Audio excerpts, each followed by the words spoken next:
역전당할 것이란 전망도 제기됐습니다. 톡톡 튀는 매일 정보 톡튜브. 톡톡 튀는 매일 정보 톡튜브입니다. 여러분은 GD? 아니 GDP가 무슨 말인지 그 뜻을 잘 알고 계시나요? 가끔 뉴스에서 들어본 것 같은데 정확히 모르시는 분들도 많으실 것 같습니다. GDP는 국내 총생산을 뜻하는 경제용어로 일정 기간 동안 국내에서 생산한 최종 산출물의 합계를 말하는데 이것도 말이 좀 어렵죠? 간단하고 쉽게 말씀드리면 언제부터 언제까지 일정 기간, 즉 우리나라에서 생산된 총재화와 서비스의 가치 정도로 생각하시면 될 것 같습니다. 이 GDP는요, 경제 규모를 측정하는 중요한 지표로 사용되며 보통은 연간 기준으로 계산됩니다. 좀 더 세부적으로 들어가 보면 GDP는 명목 GDP, 실질 GDP 등으로 나뉩니다.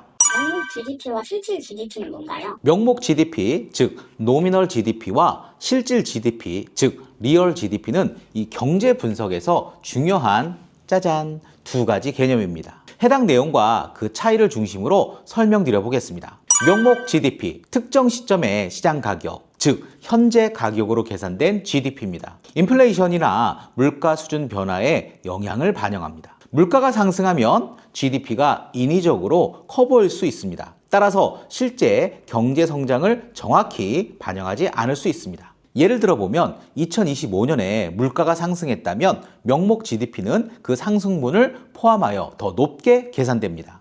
실질 GDP, 기준 연도의 일정한 가격, 즉 고정 가격을 사용하여 계산된 GDP입니다. 인플레이션을 조정하여 물가 변화의 영향을 제거합니다. 경제의 실제 성장률을 측정하는 데 유용하며 시간의 흐름의 순서에 따른 순수 경제활동의 변화를 나타냅니다. 예를 들어보면 2025년에 물가가 상승했더라도 실질 GDP는 기준 연도의 물가를 기준으로 계산되어 경제활동의 실제 변화만 반영됩니다. 명목 GDP는 현재의 경제 규모를 이해하는 데 유용하고 실질 GDP는 이 장기적인 경제 성장과 추세를 분석하는 데 적합합니다. 이어지는 명목 GDP와 실질 GDP의 비교표도 참고해 보시기 바랍니다.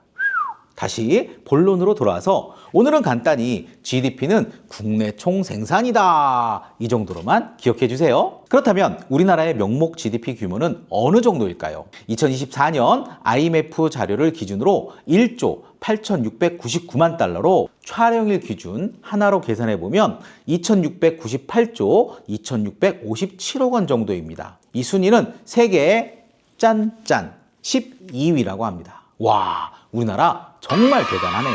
그런데 국제통화기금 IMF가 예상한 한국의 1인당 GDP 4만 달러 돌파 시점이 기존 2027년에서 2029년으로 2년이나 뒤로 밀린 것으로 나타났습니다. 4만 달러면 촬영일 기준으로 역시 환산을 해보면 5,779만 6천 원입니다. 미국과 중국의 무역 갈등에 따른 여파를 크게 입은 한국의 1인당 GDP가 내년 대만에 역전당할 것이란 전망도 제기됐습니다. 지난 28일 한국은행 등에 따르면 IMF는 최근 내놓은 세계 경제 전망을 통해 올해 한국의 1인당 GDP를 34,642달러로 하향 조정했습니다. 이는 2022년 34,822달러보다도 낮은 수치입니다. 지난해 10월 IMF는 올해 한국의 1인당 GDP를 37,675달러로 전망했었는데 6개월 만에 8%나 낮아진 것입니다. 이에 따라 이 중장기 전망 시나리오도 하향 조정했습니다. IMF는 한국의 1인당 GDP가 내년 35,880달러, 2027년에는 37,367달러, 그리고 2028년에는 38,850달러 등 완만하게 성장하다 2029년 43,341달러를 달성하며 4만 달러를 넘길 것으로 예상했습니다. 이는 지난해 10월 2027년 41,031달러로 처음 4만 달러를 넘길 것이란 전망에서 2년이나 후퇴한 셈입니다. 또한 지난해 전망에서는 2029년 44,347달러까지 성장할 것으로 예상했던 것과 비교하면 전망치가 약 10%가량 줄어든 것입니다. 반대로 대만의 1인당 GDP는 올해 34,426달러, 내년 36,319달러로 증가할 것으로 예상되는 만큼 내년 1인당 GDP 역전 가능성이 커졌습니다. IMF가 전망한 대만의 1인당 GDP도 지난해 10월보다 낮아지기는 했지만 우리나라보다는 조정폭이 작습니다. 다만 2022년 1인당 GDP를 한국에 따라잡힌 일본의 상황은 2030년까지 계속 이어질 것으로 IMF는 예상했습니다. IMF는 최근 세계 경제 전망에서 올해 전 세계 성장률 전망을 3.3%에서 2.8%로 하향 조정했는데,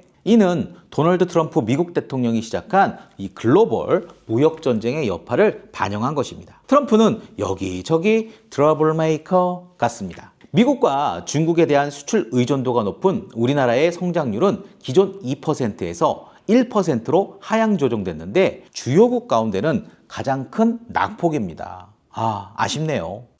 1인당 GDP가 왜 중요한가요? 1인당 GDP는 국가의 경제적 번영과 생활 수준을 평가하는 데 중요한 지표로 활용됩니다. 그 중요성은 다음과 같습니다. 생활 수준. 일반적으로 1인당 GDP가 높을수록 국민들이 더 높은 생활 수준을 유지할 가능성이 큽니다. 더 나은 교육, 의료 서비스, 주거 환경 등을 갖출 수 있습니다. 국제적 경쟁력. 높은 1인당 GDP를 가진 국가는 세계 경제에서 중요한 역할을 할 가능성이 크며 국제시장에서의 경쟁력도 당연히 높아질 수 있습니다. 사회 안정. 경제적 풍요는 사회적 안정으로 이어질 수 있으며 이 경제적 불평등을 줄이는 데 도움을 줄 수 있습니다. 정책 결정. 정부는 1인당 GDP 데이터를 바탕으로 국민의 요구를 더 잘 이해하고 효과적인 경제 정책을 설계할 수 있습니다. 다만 1인당 GDP가 생활 수준을 완전히 대변하지는 않습니다. 예를 들어 GDP가 높더라도 소득 불평등이 심각하다면 대다수 국민은 그 혜택을 누리지 못할 수 있습니다. 또한 경제 구조와 성장 방식도 고려해야 합니다. GDP가 국가 신용도에 영향을 미치나요? 국내 총생산인 GDP는 국가 신용도에 중요한 영향을 미칩니다. 신용평가는 한 국가가 이 부채를 상환할 수 있는 능력을 평가하는 것이며 GDP는 이를 나타내는 핵심 지표 중 하나입니다. GDP가 국가 신용도에 영향을 미치는 이유는 다음과 같습니다. 경제력의 상징. GDP는 국가 경제의 규모와 생산성을 나타냅니다. 높은 GDP는 경제가 강력하다는 의미이며 이 채무 상환 능력이 높다는 신호로 받아들여질 수 있습니다. 채무 대비 GDP 비율, Debt to GDP Ratio. 국제 신용평가사들은 국가 부채가 GDP에 비해 얼마나 많은가를 주요 지표로 봅니다. GDP 대비 부채 비율이 낮을수록 해당 국가의 신용도가 높을 가능성이 있습니다. 예를 들어 경제 규모가 크고 부채 비율이 낮은 국가는 채무 상환 능력이 더 강하다고 평가됩니다. 경제 성장 가능성. GDP 성장률이 높다면 경제가 활발히 확장하고 있다는 뜻으로 해석됩니다. 이는 미래에 국가가 더 많은 세금을 징수하고 부채를 상환할 가능성이 크다는 점에서 긍정적인 신호입니다. 투자 매력도. 높은 GDP는 외국인 투자자들에게 신뢰를 줄 수 있으며 이는 경제에 자금을 유입시켜 신용도를 높이는 데 기여합니다. 세계 GDP 순위는 어떻게 되나요? 이번 순위는 국제통화기금 IMF의 2024년 기준 세계 GDP 순위로 말씀드리겠습니다. 참고로 명목 GDP를 기준으로 하였으며 환율은 편의상 촬영일 현재를 기준으로 변환해 봤습니다. 우리나라는 과연 몇 위일까요? 맞다. 앞서 이미 설명을 드리긴 했는데요. 자, 그럼 빠르게 알아보도록 하겠습니다. 1위 미국 약 29조 1677억 달러. 하나로는 4경 2088조 9911억 원입니다. 와, 경단위가 여기서 나오네요. 2위 중국 약 18조 2733억 달러로 하나로는 2경 6372조 256억 원입니다. 3위 독일 약 4조 7100억 달러. 하나로는 6796조 5300억 원입니다. 독일이 세계 3위인데 미국 그리고 중국과는 차이가 좀 나는 것 같습니다. 4위 일본 약 4조 700억 달러. 하나로는 5873조 100억 원입니다. 5위 인도 약 3조 8991억 달러. 하나로는 5622조 4013억 원입니다. 6위 영국 약 3조 5,875억 달러, 하나로는 5,176조 450억 원입니다. 7위 프랑스 약 3조 1,740억 달러, 하나로는 4,579조 4,472억 원입니다. 8위 이탈리아 약 2조 3,765억 달러, 하나로는 3,428조 8,142억 원입니다. 9위 캐나다 약 2조 2,147억 달러, 하나로는 3,195조 3,691억 원입니다. 10위 브라질 약 2조 1,884억 달러, 하나로는 3,157조 4,235억 원입니다. 11위 러시아 약 2조 1,843억 달러, 하나로는 3,151조 5,080억 원입니다. 브라질과 러시아는 근소한 차이네요.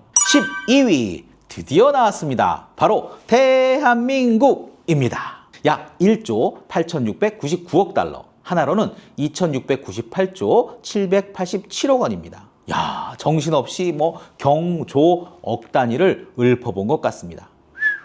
자, 이제 슬슬 마무리를 해볼까요? 오늘은 국제통화기금 IMF가 예상한 한국의 1인당 국내 총생산 GDP와 추가로 GDP와 관련한 다양한 내용에 대해 알아보았습니다. 개인적인 바람으로는 국가 GDP는 러시아와 브라질 잡고 탑10으로, 그리고 1인당 GDP는 세계 30위권 전후 수준인데 대만이 아니라 20위권인 캐나다 잡고 탑20로 진입했으면 좋겠습니다. 톡톡 튀는 매일 정보 톡튜브. 톡튜브는 매일 여러분들을 찾아갑니다.